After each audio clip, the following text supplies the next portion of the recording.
Welcome back.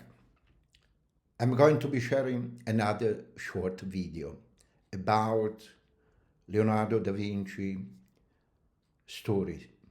It's a very interesting story. Leonardo was one of the most remarkable painter, sculptor. He did a lot of things, remarkable things. And I want to share his story. And the story, as usual, has been told by imaginary, told by, Leonardo himself.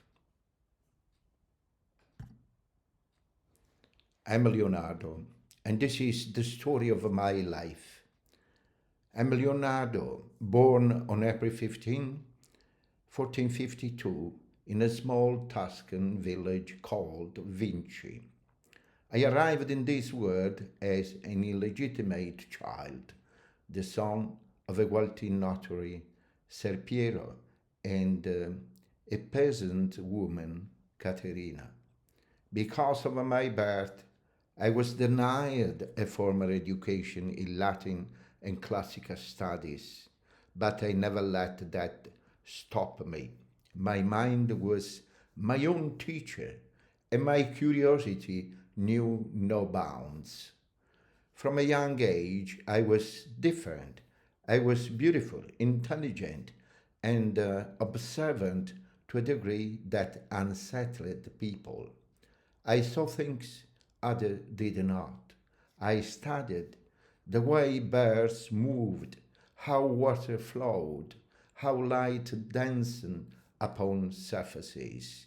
My hands could draw with precision, capturing what my eyes saw before the image when faded from my mind. At 14, my father sent me to Florence, to the workshop of Andrea del Verrocchio, one of the most skilled artists of the time. There I learned everything: painting, sculpting, anatomy, engineering, and even the secret of alchemy. I studied the human body with an obsession, dissecting corpses in the dead of night to understand the muscles beneath the skin. Knowledge was my hunger, and devoured it endlessly. Verrocchio soon realized that I was no an ordinary apprentice. There is a story, perhaps true, perhaps a legend, that when he saw the angel I painted in his baptism of a Christ, he put down his brush and swore never to paint again, for he knew he had been surpassed. Florence in those years was a city of brilliance, beauty, and danger. I worked among the greatest minds of the Renaissance, yet I was always an outsider, respected, admired, but never fully understood. At 14 years old, I faced my first great humiliation. I was accused of sodomy, an offense that could have meant death. They charged a secret affair with a young man, Jacopo Saltarelli. There was no proof, but in Florence, rumors were enough to stain a name. I was jailed, humiliated, and then released, but I never forgot the sting of being judged for who I was. Perhaps this is why I never married, why I never belonged to anyone but my art and my inventions. I painted slowly, too slowly for my patrons. I was never satisfied, always seeking perfection. While others rushed to finish their works for gold, I obsessed over every brush stroke, every shadow. One of my first great commissions was the Adoration at the Magi, but I abandoned it, as I did with so many projects. Ideas pulled me in every direction. My notebook filled with the sketches of a flying machine, war engine, and anatomical studies. I designed bridges, weapons, and cities of the future, yet I rarely completed what I started. Then came Milan, and with it, my most ambitious failure, the Gran Cavallo, a colossal bronze horse meant to honor Duke Ludovico Sforza. I spent years designing it, yet it was never cast. The bronze was taken to make cannons for war, and my magnificent horse remained nothing but a ghost in my sketches. But if I had a true obsession, it was her. I painted The Last Supper, which is one of the most famous paintings in the world.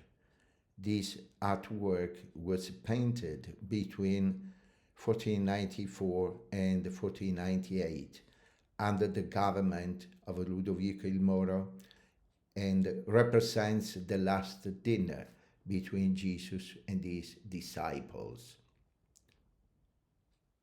I had the obsession, and it was there. And it's the Mona Lisa, Lisa Gherardini, a merchant wife, a simple portrait commission, yet I carried it with me for years, refusing to part with it. People ask why is she smiling? The truth is, I don't know. I painted her like a mystery, a riddle with no answer. She became my companion, my secret, my masterpiece, even when kings and dukes offered me fortune for her. I kept her by my side until my dying breath. Florence was not big enough for two giants. Michelangelo and I were opposites in every way. He was rough, impassioned, and carved man of a stone with the fury of a warrior. I was precise, methodical, and painted with the softness of air itself. He mocked me in the street, calling me a failure who never finished anything. I called him a butcher of marble. We competed for commissions, we exchanged insults, but in truth, I envied him, his certainty, his fire. Perhaps he envied me too. The final years in France. By the time I reached my 60s, Italy had become tiresome. I was wearying of the politics, the disappointment. Then came King Francis of France, who called me to his court. In 1516, I left Italy behind and settled in Clos-Luzet, a quiet manor in France. The king adored me, treated me as a father. He gave me a pension and asked for nothing in return except for my presence, my wisdom, my stories. There I grew old. My hands, once steady, began to tremble. My mind, once sharp, grew heavy with, with the time, but I still had her, the Mona Lisa, always by my side. On May 2nd, 1519, I knew my time had come. It is said that King Francis cradled my head as I took my last breath. Perhaps it is true, perhaps not. But I like to think that I did not die alone, that even in the end, someone still saw the value of a man who had dreamed of flying. I left behind thousands of pages of notes, dozens of a painting, countless invention, yet so many of my ideas never saw the light of day. That is my paradox. I was a genius without a masterpiece, a visionary ahead of my time, a mind that could not be confined to a single work. Even now, century later, the world still tries to unravel my mysteries. They study my notebooks, debate my invention, and stare into the eyes of the Mona Lisa, wondering what secret I hid there. But the truth is simple. I was Leonardo, and my greatest creation was not a painting, nor a machine. My greatest creation was the life I lived. And this is the beautiful, moving story of, Leonardo. Thank you so much for watching. Bye bye. See you in the next video.